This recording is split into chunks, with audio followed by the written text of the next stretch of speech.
We will proceed with item number B, number 4-16 SPR, number 17-16 Comm, owner, LaJoy Auto Wrecking, and LaJoy Auto Parts Incorporated. Applicant, F&G Construction. And this public hearing will address the permit revocation due to non-compliance. Mr. Chairman, do you want a quick report from staff? Certainly, before we get started. Yeah, Would love to hear from staff. Basically what we have here is a project that was approved a couple of years ago. They got their CO to operate in March of this year. And we had a complaint filed. And we went to look at it and found that they were in violation. The violation was very large. So we've trying to go another route with these. We're trying to get an understanding of how we can, correct the situations on these constant violations. Mm-hmm. This one was pretty large. If I could just orient you quickly on the screen to give you a sense of actually where we are.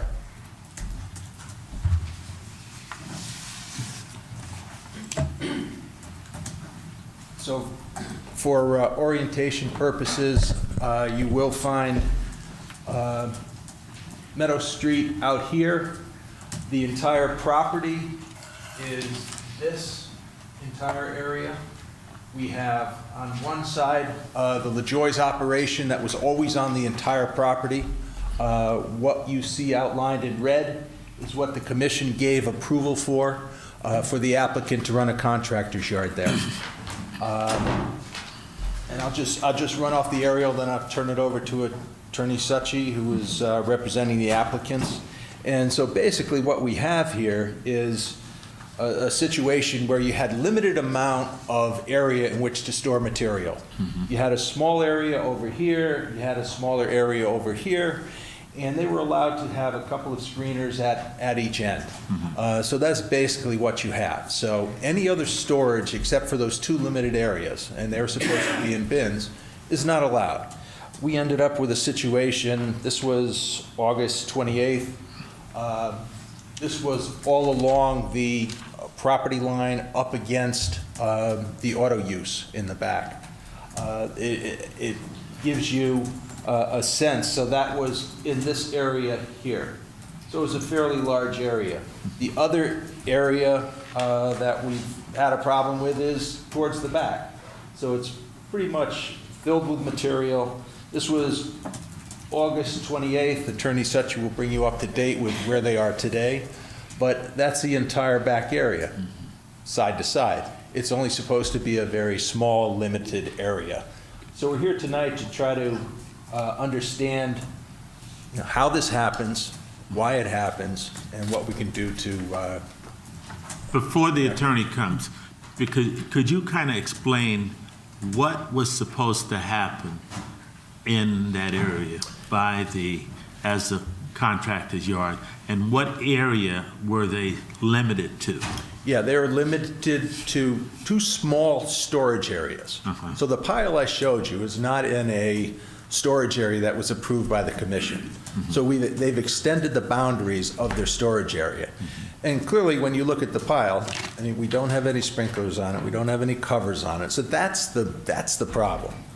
And then how it actually got to be there, what material was processed on the site is quite another matter. This wasn't brought into that stage. We had something that was recycling that material into that pile, which wasn't allowed. So we've got a number of issues there. So we have it before the commission tonight, trying to reach another approach to see how we can handle these. And Michael, how did the staff become aware of what was happening? Because I know there are a number of yards throughout. A number of yards. We had a complaint, went out here, saw what it was, issued a notice of violation. And then once you issued that notice, what happened? Correct. went out to see the applicants directly. Didn't get a satisfactory response of what's going on, so we proceeded with this method. Michael, when was the first notice of violation issued? I think it was July, end of June, early July. End of June. End of June, they say. Okay. So the end of June was 3 months after it was approved. Yep. So it was approved, and then immediately the approval was ignored. The Correct. conditions were ignored. Correct. And 2 months have passed, and has it been resolved? Has not been resolved. We're going in that direction, but as I stand here today, it has not been resolved. After 2 months? Correct. Yeah. And exactly when was the last time that you actually made an inspection? And do you have any pictures of Yeah, that? yeah, particular- surely. We were out there today. I was with Attorney Succi today. Oh, you were out there today? Yeah.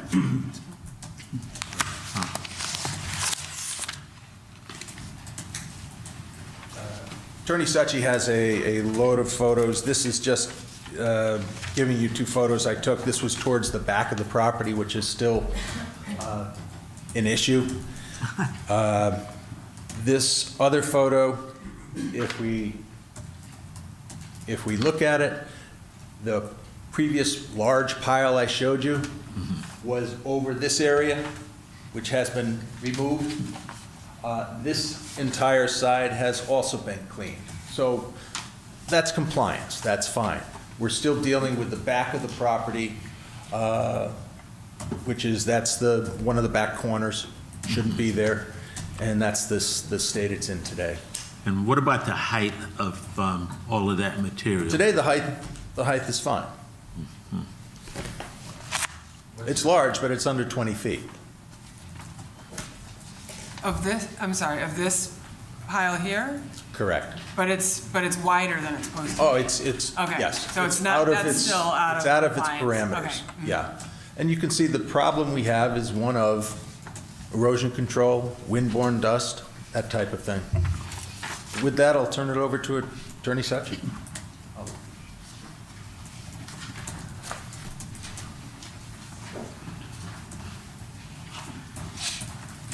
Thank you, Mr. Chairman, members of the commission. Just for clarification, we're not an applicant. We are here by virtue of the staff's notice of violation and calling this hearing. So we have we didn't conduct any notification to neighbors. That was done by staff. So we aren't an applicant. But if you'd like to hear from us first as the affected property owner, we're happy to do that. Or if you'd like to hear from members of the public first, and then we can respond, we're happy to do that, whatever your preference is. But I just wanted to make that clear, that we're not an applicant. Yeah, I may have misspoke. I think it would be best to hear from, what would you like to call yourselves? The tenant. F&G's counsel, whatever. F&G's counsel first, Whatever you'd like. then we can open it up to the public, and then F&G's counsel can tell us a little about what the public said. What do you prefer? Okay, you can speak first. Sure. For the record, my name is Liz Succi. I'm an attorney with Carmody, Torrance, Sandak, and Hennessy. Here is a copy of the approved site plan. You'll notice in yellow, I highlighted certain things where things could be. To the right of the sheet, there are 3 bays, for lack of a better word, on the westerly property line where materials should be stored, and there are 2 others on the far southerly property line. Yes sir, no sir, no excuse sir, there is material that exceeds those parameters in those locations. That is clear from the photographs, and there's nothing we can say about that other than we anticipate that that material will be out of the site within the month. As to other operations that are alleged to have occurred on the site, once again, if they are in violation of the approved site plan, of the conditions of approval, they are certainly subject to violation. I don't know if rock crushing occurred on the site. I was not on the site when that was alleged to have happened, but there is no rock crushing or processing ongoing. The tenant is permitted to screen materials and to store materials. We were engaged the end of July to assist Mr. and Mrs. Ginestra with the violation notice that was issued. That was issued the end of June. They did apply for a hearing before a hearing officer, and we're anticipating going to the hearing officer and working through that process. However, on your own motion, sua sponte, you decided to take this before you to see what could be done to bring the to bring the tenant into compliance. And it's taken some time, but I think as of today, there are certainly areas that do need further attention, and those areas will be attended to, but a lot has happened on the site. And I'd like to go through some of the photos that were taken today. Actually, they were taken yesterday at 4:30 and shared with Mr. Rinn today, so you can see what's taken place over the past month. Do you want your stack back? Yeah. No, I've got it. Okay. Thank you.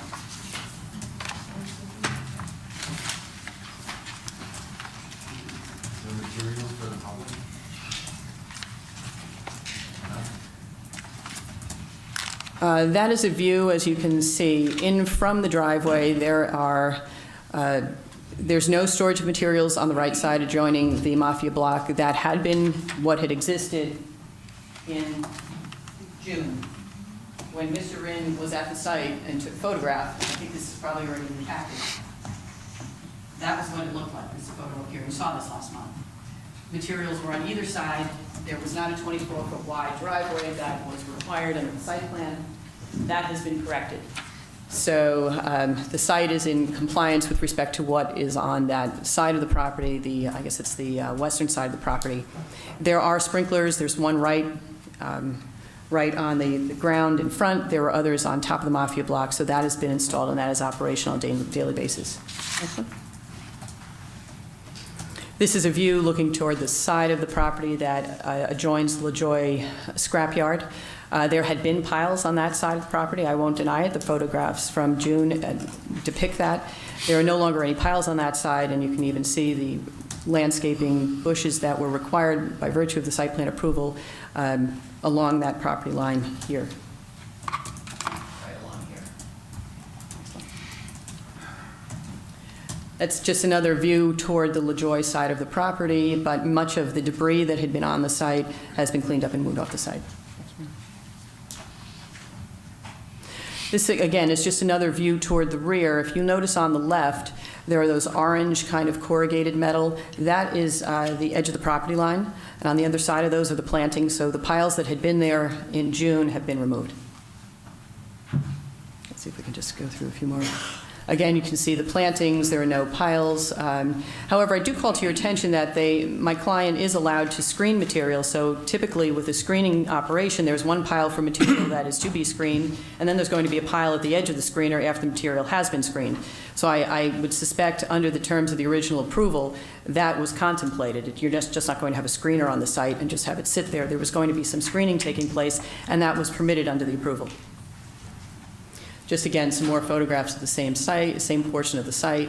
So we'll go through that one. This was taken to acknowledge, excuse me, to acknowledge and depict the fact that 14 parking spaces were required under your approval, and those parking spaces not only were created, but they were striped in accordance with requirements. Prior to this photo having been taken in June, you would not have been able to see those stripes because materials had been stored there in contravention of the approval. Just go through. Again, a view from the back with your back toward where the material storage is permitted toward the front of the site. The site is wide and open and certainly exceeds the 24-foot width driveway that's required, and there are no piles. A view toward Meadow Street, again, it's probably in the best shape that it's ever been, at least from that view moving forward. No piles, no other materials, and nothing that's in violation from that point forward. Okay, that one is very good. I apologize for you can move through that one. I apologize for the quality of the photos that I took them, so they're not very good. Attorney, you took these when? Yesterday, 4:30 yesterday. That's just a depiction of the screener that's on the site, and it is just sitting in the parking spaces where there are no materials that are stored there.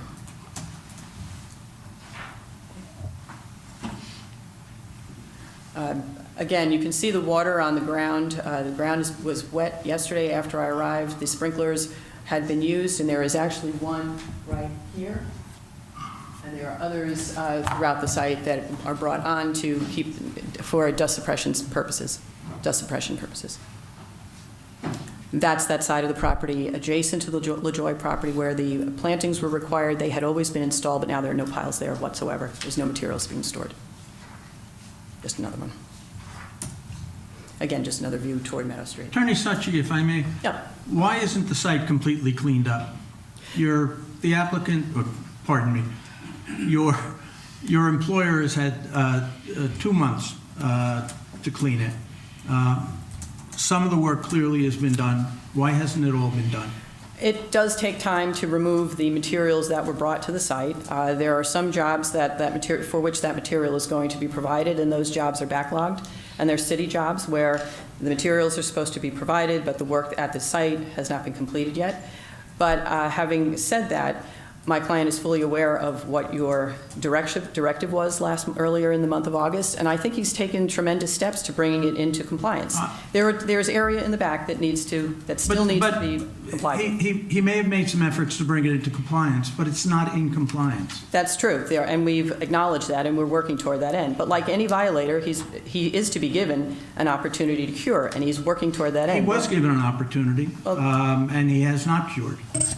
And there is still work to be done, we agree, and we're doing that. You yourself said, excuse me, at our last meeting, that you expected there'd be no need for this hearing if the materials were all removed. If they were. Clearly, they have not. But it's as close as we can get in the time that we've put into this, and I would suspect by the end of the month that material in the back of the site, in the areas that it's not supposed to be in, will be cleared. But having said that, Mr. Shulman, I have to admit that I do have to bring to your attention our position that we do believe you don't have the ability to undertake this hearing tonight, and certainly not to revoke or rescind the permit. It's not in your regulations, and case law and statutory construction prohibits you from undertaking action that you're not permitted to do. You do not have the ability to revoke or rescind. You can issue a violation, you can fine, you can bring civil action through your law department, and your law department may even be able to to seek injunctive relief if they meet the requirements of an injunction. But my client also has the opportunity and the right to do what it can in a reasonable amount of time to cure the violations, and he's done that, and he continues to do that. I suggest that perhaps it might be beneficial to you and to the public and to my client to continue this matter and to allow him to continue the work he's done and enter into a more stringent monitoring process or monitoring schedule so that on a weekly or bi-weekly basis we meet at the site and we make sure that the work is done. And then at that point you can undertake whatever action you have in your arsenal of options to seek further relief and to seek further redress of the wrongs that you believe have been effectuated by this applicant. A question for the staff. The company involved here does not own that property. I believe they're leasing it. Yes. From LaJoy. Do we have any hold over LaJoy as the property owner that this property is in violation? It's like any other. The violation goes to the property owner. So the violation goes to Mr. LaJoy, whatever that company happens to be, the LLC. Mm-hmm. It's his violation. Is Mr. LaJoy here tonight? Not sure. I think they have representatives. Yeah. They have okay.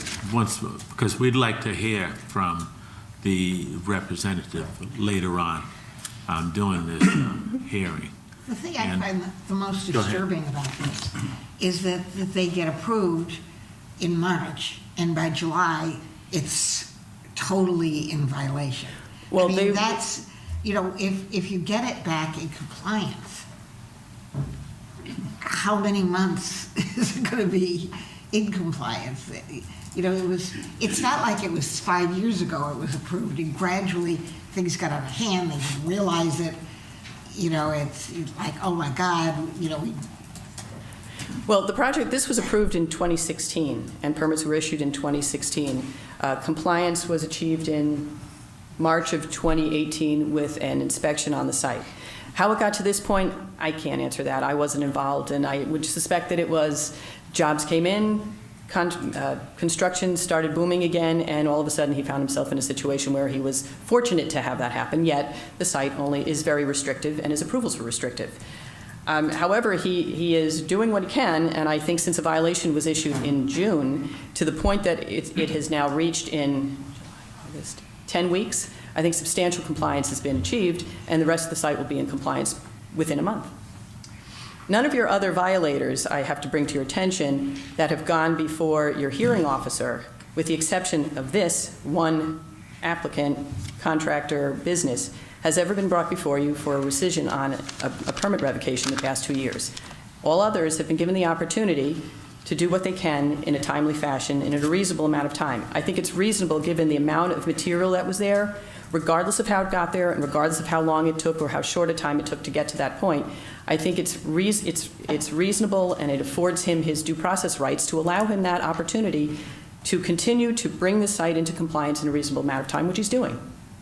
Every day, every time I've been there, it's better and better.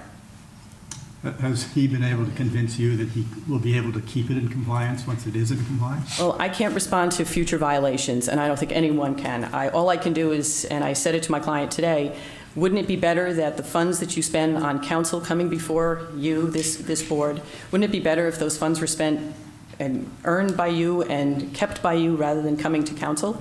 I can only tell you what he's doing today and indicate to you that I've impressed upon him the need for him to comply with the original approval, to then operate in accordance with the original approval and original conditions, and if he seeks to change that because this site doesn't work for him, if this site plan doesn't work for him, after he has operated in compliance with this approval from 2016, only at that point could he come back to you to seek to change it.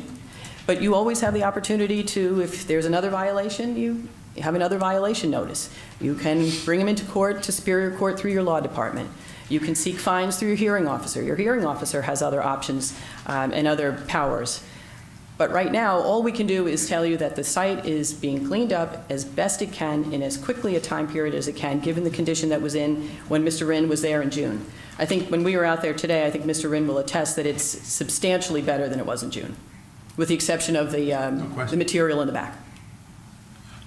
Well, while you're here, let's be clear. We're serious about what we're doing. This is also what we do.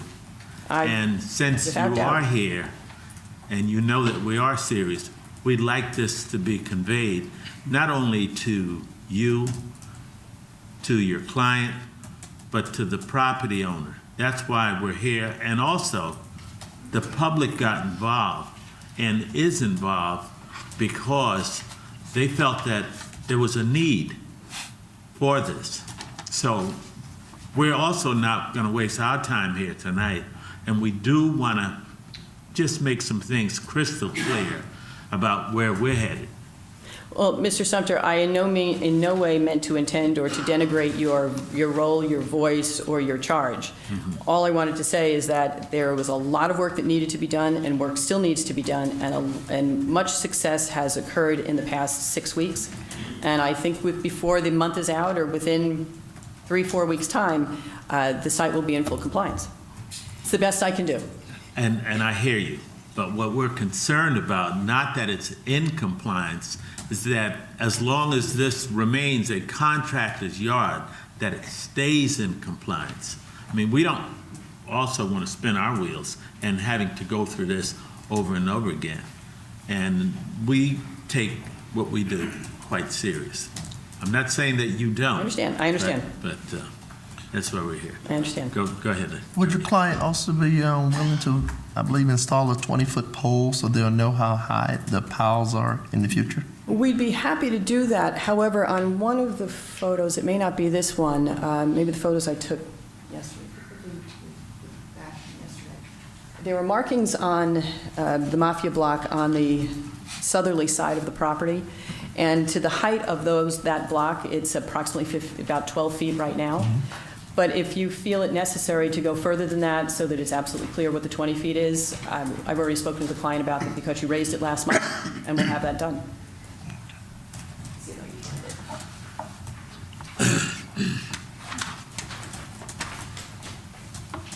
Put red markings on the side of the Mafia block on here. Each one is about 18 inches, so that's just about 12 feet high.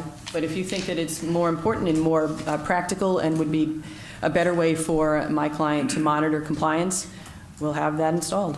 You did mention it last month, and he was here, and we did talk about it. But if you find that's more important, and that would be a better enforcement tool for him in self-enforcing, sure. Yes. That's why I suggested that. I think it Sure. would help him better. See if maybe he gets at 15 feet or 18 feet. That was an excellent suggestion last month as well. We have nothing further at this point. Okay, then we'll hear from the public at this time.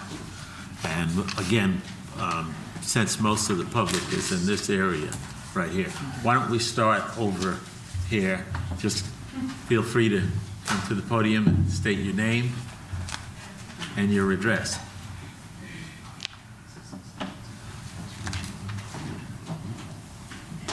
Are you guys together?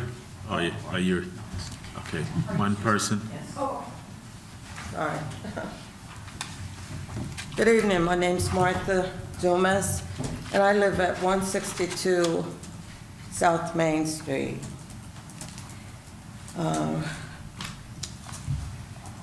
I did a survey with the residents in Meadows Garden some years ago, which was very disturbing. As I came up Meadow Street, came up South Main, where Grasso, because South Norwalk and that vicinity seemed to be surrounded by so many dirt companies, contractor yards. But Meadow Street has its history of illegal contractors, expansion. And I'm here to ask that the zoning commissioners, as Attorney Sutton said, I guess you can't revoke the permit. But this is a real step, but the time has come for our city to hold all of these contractors accountable. So I thank the commissioners for the enforcement, and as a member of the South Norwalk Citizen for Justice, we have pointed out numerous illegal contractor yards, let alone contractors with permits who violate the public trust and continue to violate the public trust. So I'm asking you, please, don't fall short. Make them accountable. Thank you, Mr. Dumas. Next speaker.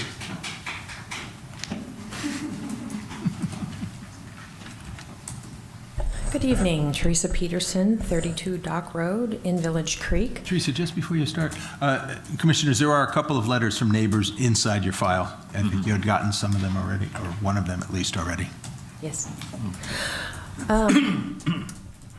I was one of those letters that you received. So I just wanted to make a couple points in addition to that letter.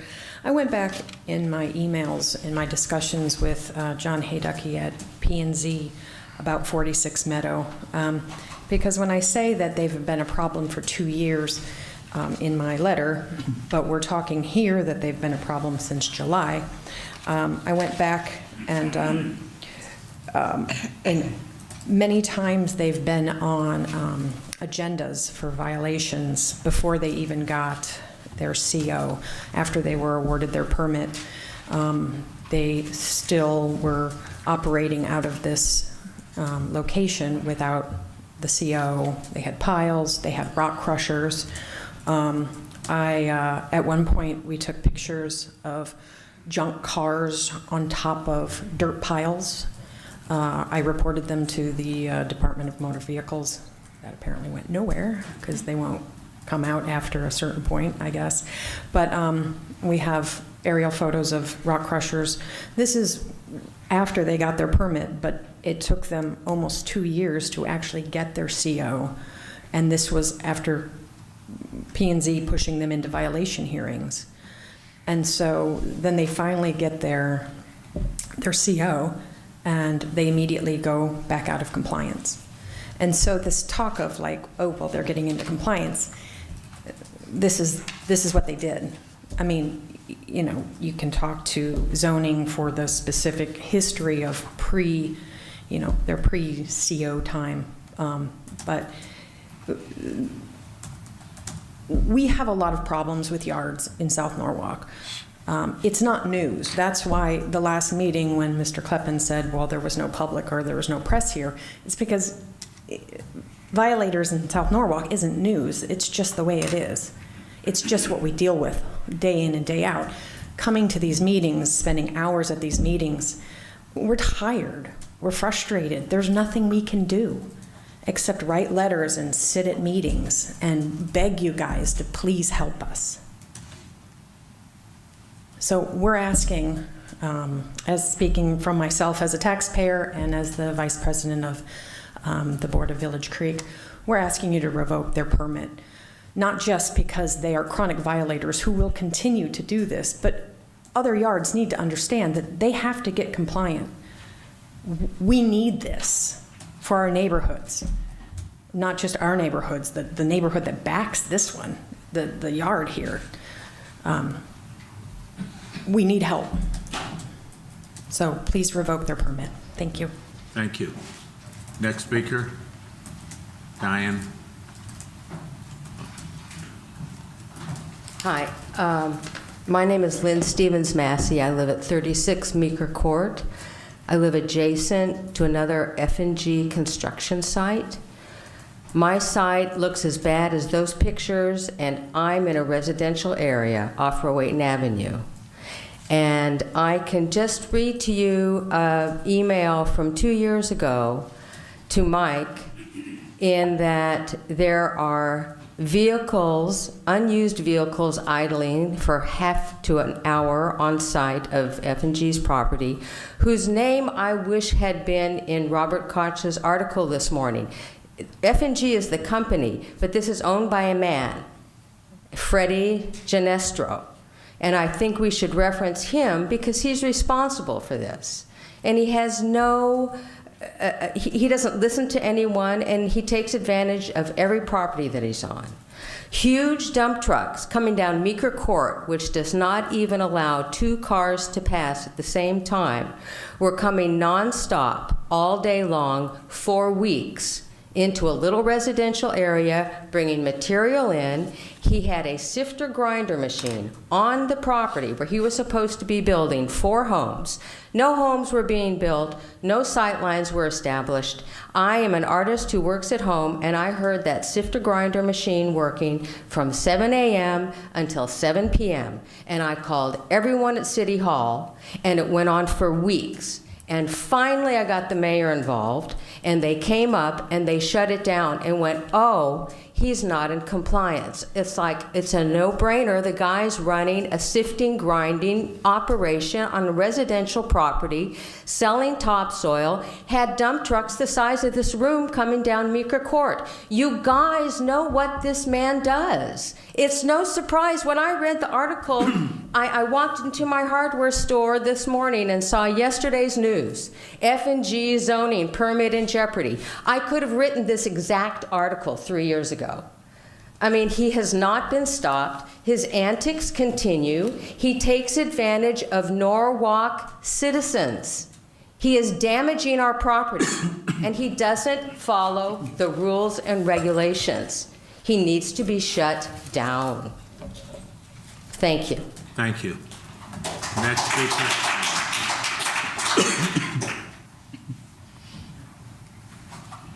For the record, Diane Lauricella for Nolan Court. I'm here tonight to ask that this commission consider, if it is possible legally, an apt accountability by this tenant as well as the LaJoy family, who does celebrate a long history in Norwalk, no doubt. Done some good things. However, and I was hoping that they would have first come up and explained to you what their role has been, because that's very important here tonight. I wanted you to know that if you go to the records, there are many years of violations, either with LaJoy's or their current tenant, F&G, Mr. Genestro. What I'd like to know, and I think Attorney Succi or the LaJoy representative should tell you, where did the material go? Many of you know that I'm here as a citizen, but also as a representative from South Norwalk Citizens for Justice, because Mr. Dumas could not make it tonight, so he deputized me to speak on his behalf and the South Norwalk Citizens for Justice. We want to make sure that the material that they're moving around so that they can get one more approval or not have this happen tonight of a revocation, that it doesn't end up someplace else in South Norwalk. Because there is a kind of a jujitsu amongst contractor yards in South Norwalk. At the very least, starting tonight, I would ask that all piles be covered, that the company, the tenant, spends the money to not only cover all their piles until they move them, but also to make sure that they keep checking to make sure the plastic or whatever cover they use doesn't shred like what we're seeing near Lockwood Matthews Mansion with all that's going on there, where you have another violation for people who are putting illegal contractor yards together. South Norwalk has often been seen as the poor stepchild as far as enforcement, so I want to say I'm happy to see there is some enforcement action. Please don't let it stop. There are many, many illegal contractor yards in South Norwalk, but those that have some kind of permit, like this site, need to be enforced on a regular basis. I asked for more stringent monitoring. I asked, if necessary, please hire more staff for the enforcement. I've said this before in many different forums, including the budget meetings. If there are city contracts that F&G is working on, I asked the law department to take a look at revoking that. If we can't revoke the permit through this process, we can certainly stop a contract out of the mayor's office. They have fractured the public trust by having not months, but years of violations. Now, apparently not only on this site, but others. It speaks to their character of the public trust. Please don't help them comply. That is not necessarily a great way to enforce. Make an example of this site so that the other contractor yards that you don't have the staff to enforce will, with a good article in the newspaper, would be able then to say, oh my goodness, we better start cleaning up our act. The hearing officer system so far has not been found to be as effective as I was hoping, because I got very involved through South Norwalk Citizens for Justice on Amick Harding and on 15 Chestnut Street and some other sites. And oftentimes they are allowed, as is the case on this site, from 2017, they were supposed to go to a hearing officer.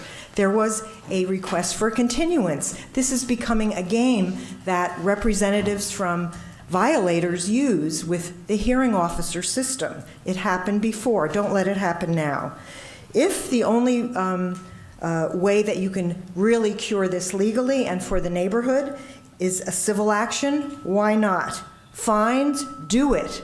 Please consider issuing fines, steep fines, that can go into a special trust for South Norwalk for public improvement of trees, etc. That would be a good public use of their money. It was mentioned, why should we use our money to come here tonight? Please find them, and then maybe they'll start complying. Please send a message, and we ask that you continue your efforts with contractor yard enforcement. Thank you very much. Thank you. Next speaker. Thank you. Can you put the picture of the yard back up, please? I'm John J. Flynn. I'm at 27 Quintard. Yep. And I filed multiple complaints myself. Problem is, back to 2013, if you look on the city's website, they have aerial photographs of this entire neighborhood, which extends quite a bit. Two Meadow had 300-foot-long pile of crushed cement. 40 Meadow had, if you go back to Meadow Street, excuse me, the next to the paper mason selling place has 3 piles now. The next place over has 2 piles now. There is a pile on Boughton Street over 300 feet long, over 50 feet high, over 50 feet wide. Okay, so I've been posting these things since March. I received 3 threats. If you look at my website, anyone who wants to go see, here's a piece of duct paper that you can look at. I've dealt with Ms. Suchi's wake of problems in the past. She's fire trees attorney, of course. They put a prison on my street. They told the city that it was a, Excuse me, sir. yeah, sorry. What you're handing out here This is just how I'm is, this. no. Okay, it's just the third item. Read the Do third you know item. what this is? Yeah, it is. What is it? It's a campaign thing. Okay, we're not. I want you to look you're at the not- third. I don't want you to I'm not vote. saying. Look at the we're third not item. campaigning, and Okay. I I'm not hear you. campaigning. Don't look Well, at it. don't hand it out, please. Okay. Okay, we're having a hearing. I just want to say. Okay, the we're third not, issue this on is this not a list. campaign thing. I know, going on. I don't want your vote. Okay? I know I All can't right? get it. It's not what you want. Okay. It's what you're doing. Okay, fine. Okay? Respect Cross it us, out. please. I respect what you're saying. Okay? The third item on my list is asthma. I live here, 13 houses in a row, asthma. My wife had breast cancer, thyroid removed. My son has asthma. One house to my left, the lady has thyroid cancer. Her son has asthma. They have a baby with a birth defect. The next house is Ann. She has asthma. The next house, a 2-year-old has asthma. Going in the other direction is Mr. Kudis, who's a painter. His wife has asthma, Gary. His son has asthma, who's 10. The next guy is Jamin Becker. He has asthma. He's the butcher at Cranberry Market. This is 6 houses, 13 people with asthma on my street, 3 blocks away. What I'm here to tell you is the lady here, this house, brain cancer, pregnant. Eldest son, asthma. Youngest son, asthma. Middle daughter, thyroid cancer. Okay, so here we go. I don't know anybody on Lawrence and some of these other connecting streets, but I do know that this woman here says everyone she knows is sick. I believe her. So I sued Mr. Kleppen in March. It took till I got it back in May when I had 38 people on my list that had asthma. When I got to 51 people, I refiled it with the court, which hasn't approved it yet. I'm saying they don't enforce anything. So here we have 5 companies in a row using one permit. LeBlanc used it, changed the name, another company used it. LaJoy, LaJoy is saying to me that I'm not the violator. The guy we leased the property to is. Go talk to him. I said, I don't care at this point. Everybody I know is sick from it. And if you look on the area pictures of Norwalk back to 2013, the piles were there then uncovered. The only reason why half the piles are covered now, because I call the mayor all the time. Email him, this pile here, uncovered. Pictures I took, got 400 pictures. The fact is, a slap on the wrist is not gonna do. I want criminal time. I want crimes. If you look at when they filed this original permit, all the people they sent it to, all 6, their obituaries are in the paper. They were elderly, they probably had other reasons. Some had emphysema, some had smoke, some were smokers, doesn't matter.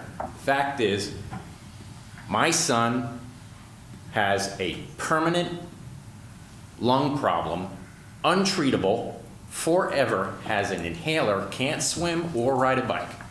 So, Norwalk is negligent, been negligent for 50 years. The HUD is upset. There's 5 letters supposedly from Phil Snell in the DEP to Steve Kleppen, which he's denying. His boss in Washington has been writing the city of Norwalk. He can't get any answers. Mr. Peterson Mr. Potash, I don't know who that is. I'm going to find out. The fact is, this is organized crime, breaking every law all day long, threatening civilians if they make a complaint. This is done because this is a $100 million suit. If I know there's 150 people sick and I don't know anybody and they're in a row, there's got to be 250 people. I bet you there's 100 people across the street in those red brick buildings that are sick because every guy I talk to has an inhaler. Oh yeah, I got an inhaler. Doesn't speak English.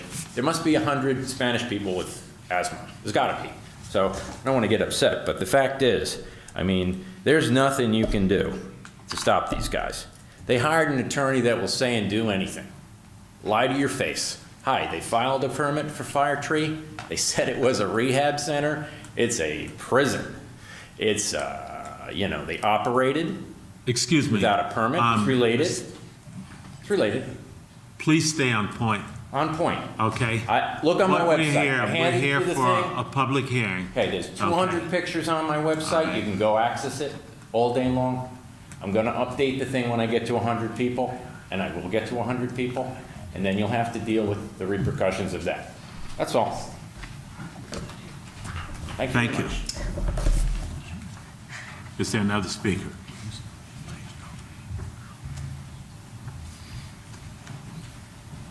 Good evening, Nora Nijelski-Eichner, 4 Split Rock Road. I will be brief, but I just wanted to mention that there are, I believe, 8 households I counted from Village Creek here tonight. I want to really emphasize, as all the other speakers have said, this is an ongoing problem. This is a problem that we are aware of. We are actually very grateful that the Commission here tonight is taking this as seriously. We know that these violations have been continual, they've been perpetual. It's time for there to be a level of accountability that exceeds what has happened so far, and I'm really thrilled that this public hearing is a step towards that. I really want you to take the most severe action you can. As Mr. Flynn pointed out, whatever information I don't have about anyone else's illnesses, but these are houses. There are children in those houses. I drive down that street and I see kids playing in that street every day. This is an unacceptable way for any business to operate. They're putting the lives of children at risk. They're putting our environment at risk. They know that this is an issue. They've been informed this is an issue. As you've heard, this has been ongoing for years, and it's really is time to put a stop to this and to say we are done accepting this. I really appreciate what the staff has done in terms of tracking down these violations, but they shouldn't need to be out there every day. To say that there needs to be bi-weekly or weekly monitoring, that's the staff's responsibility to make sure that this company is in compliance with the law, that's an unacceptable expectation. The company knows what the law is. They need to comply with it. They don't need us to be spending taxpayer dollars to be out there every week making sure they're doing what they know they're supposed to do. So that is their excuse, that is their claim, that if they're not being monitored weekly, they're not going to stay in compliance. That's an unacceptable attitude for any person to take towards the law of the city that they live and operate in. So I'm really grateful that you're here. I hope that you will take the most severe sanctions you can. You will continue to pursue this, not just against F&G, but against the other violators on Meadow Street, because again, we all know this is happening. We all know that this has been going on for a long time, and I'm very grateful that you're stepping up and that you're hearing from the community about this, and I look forward to seeing, again, every action you possibly can take, because again, there are children there. There are children across the street. There are children behind the lot. There are children in front of the lot. This is not something that we can sort of turn a blind eye to and say it has no consequences. Thank you so much. I really appreciate it. Thank you. Is there another speaker? If there is, please come forward, state your name. Are there any more speakers?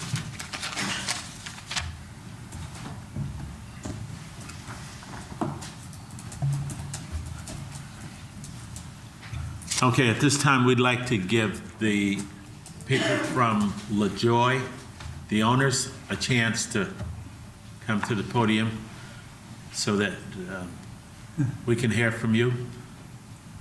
We have a few questions we'd like to ask you. Just state your name and your address. Roger LaJoy. I'm sorry, what is your name, please? Roger LaJoy. Thank you. L-A-J-O-Y-E. Thank you. Do you have anything to say as the property owner why you have allowed this to go on like it has? And that is your tenant also. And I'm certain that prior to you agreeing to them being a tenant, as a landlord, you knew what the ramifications were. What have been your role in this operation? What have you done or what have you said? Well, I'm leaving him in charge. I mean, I don't know the contractor business. He knows it. I can't tell him how to run the business because I don't know what it is. Staff, have you spoken at all to Sure. Mr. And LaJoy? we've let him know that his tenant is in violation early on. He was aware of it. He spoke to the tenant. I don't think he got, much in the way of compliance at that point. Mr. LaJoy? I don't know what I can do. Well, you're the landlord. Is this the first time you've ever had a tenant? Yes, This is the first time that you've had a tenant there, but in your business, you've never had any other tenants on your properties? no, Never? no. What does that mean? I never had any. Yard. Okay, so as a landlord, we're holding you responsible because this is your property. And if your tenant is in violation and the staff has spoken to you, what do you plan to do about it?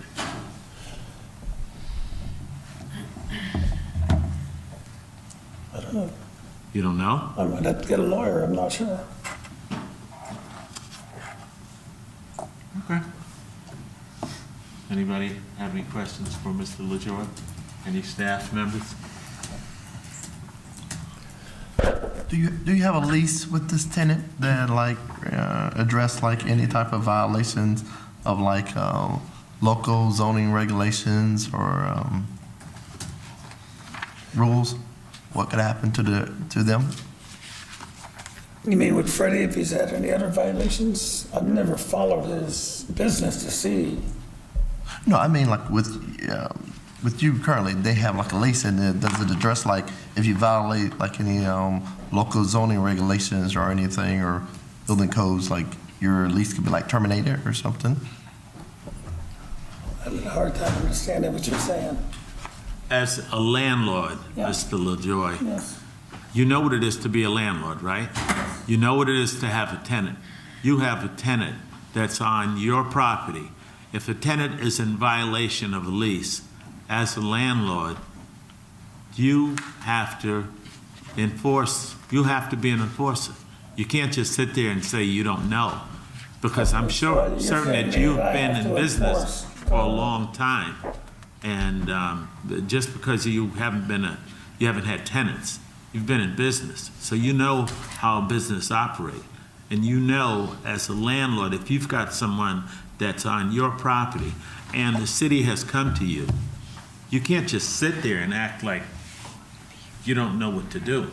Because if you don't know what to do, then it's up to you also to allow an attorney, someone who may be a little more knowledgeable than yourself, to take care of your business. As you would, I'm certain that you've dealt with the city before. all right, I'll have to look into it. Do the best I can. What does that mean, look into it? Well, I've approached Mike Wren, I've talked to him and stuff, and he's telling me what has to be done, and I've tried to get Freddie to do it, so. And if he doesn't comply as a owner of the property, what are your plans? I'll just have to terminate him, what can I do?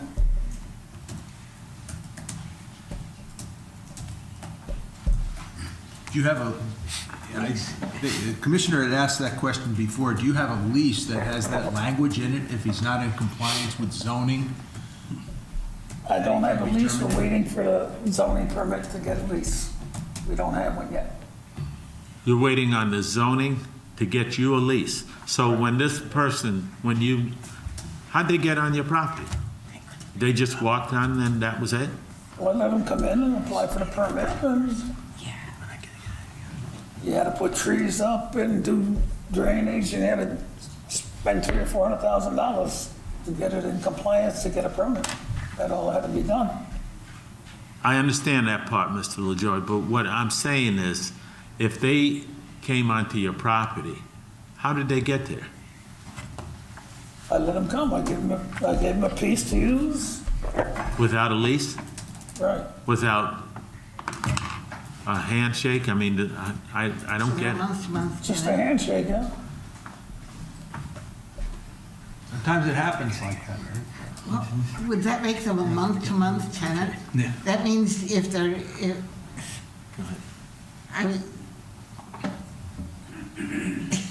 I I don't know, it's I about think something that sometimes you- when you have a bunch of lawyers sitting up here, it's hard not to interject, and that's not our That's not our job, exactly. But I think, Okay. Mr. LaJoy, I think what the point is here is that, maybe you should discuss with your lawyer what the ramifications are that are happening here tonight are to you.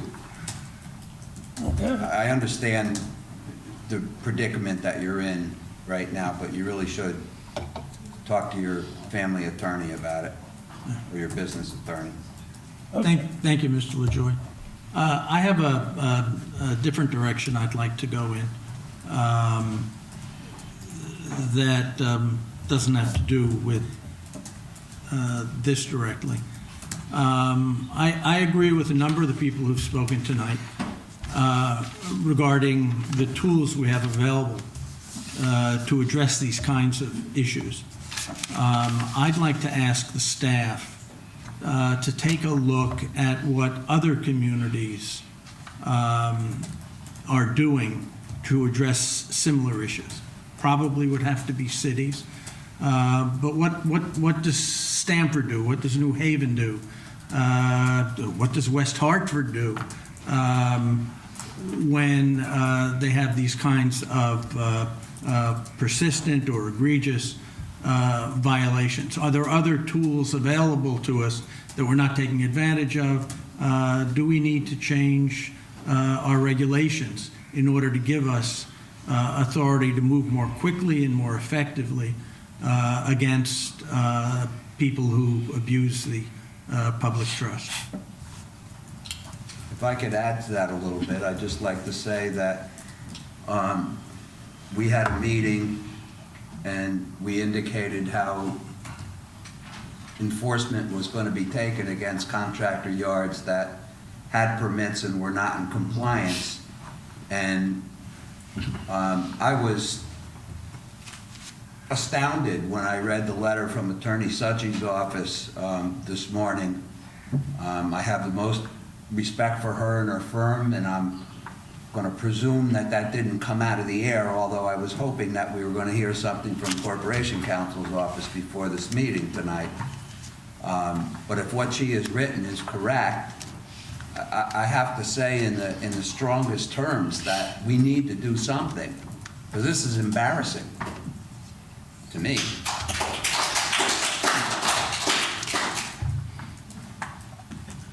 I think it's appropriate that you send that back for determination by Corporation Counsel, whether he's in agreement with Attorney Succi and her firm, or whether he has another opinion of that or another way to go. And in lieu of not having that information tonight, it seems to me like what we need to do, rather than continue to just hash this over, is to continue this public hearing and give it to the Corporation Counsel so that we can get an opinion, and so that we're not just sitting up here and just kind of going through the motions, because it really doesn't, it for the city, this just doesn't bode well with us to be able to have to do this. So, If that's a motion, I'll second it. okay, let's make it as a motion. Listen, Attorney Succi, could we ask something that was asked before? Can we make sure these files are covered during the duration of when we're trying to get these out, when they're not working on them? All I can tell you is, yes, qualify that I can't cover the piles, but I can only tell my client who's here this evening that the piles need to be covered, that I don't think your admonitions and your suggestions and your directives have gone, they haven't been, he's not hearing them. Maybe he's not taking them to heart to the extent you'd like him to, but you've made them very clear, and I will continue to make them clear to him as well. And we will continue to do the work that everyone expects to have been done by today, and hopefully that work will be done quickly, and the next time you convene, the issues that remain will no longer be issues. If you're going to continue the public hearing, I don't see any need for me to respond to comments tonight. That just would belabor the point this evening. But I look forward to whatever your corporation counsel has to say. And to Mr. Rowena's point, our letter was not meant in any way to cause you any discomfort. But in That was light the of best part of this hearing tonight, because we have to get this straightened out. Well, aside from that, you also all realize, I'm sure, that we're obligated to represent our client to the best ability that we can. And when we discovered and did some research and found that the regulations may be inadequate with respect to what kinds of enforcement opportunities you can employ, we felt compelled to provide you with that information and to put our position to you. So whenever you convene again, we'll be back again. Okay, thank you. Let's have a motion that we continue this. I move we continue this until we get an opinion from Corporation Counsel's office. Okay, Second. Before the I have next meeting. A question, procedure. Am I voting tonight? Yes, you are. Okay. Yes, you are. Because you would be there's 7. You are Okay. number 7 Thanks. tonight. Okay, Just out of curiosity, do you have any idea when that continued date might be? Would it be your next regularly scheduled meeting, September 20th, or do you anticipate it to be October 4th? Well, to Corporation Counsel, I'm not sure how long he's going to need to research that. That's fair. Okay, it's, there's a motion on the floor, and it's been properly... I'll second it. Okay, it's been properly made and second. All those in favor? Aye. Any opposed? Any abstention? So the ayes have it. Okay. This, the public hearing is now closed. No, you can't. No, you can't. The public hearing is closed, sir. Okay, excuse me. The public hearing is closed. Excuse me, the public hearing is closed. For the evidence, you're leaving yourself open. You need to ask them for the evidence. Excuse me, sir. Mr. Flynn, the public hearing is closed. Thank you.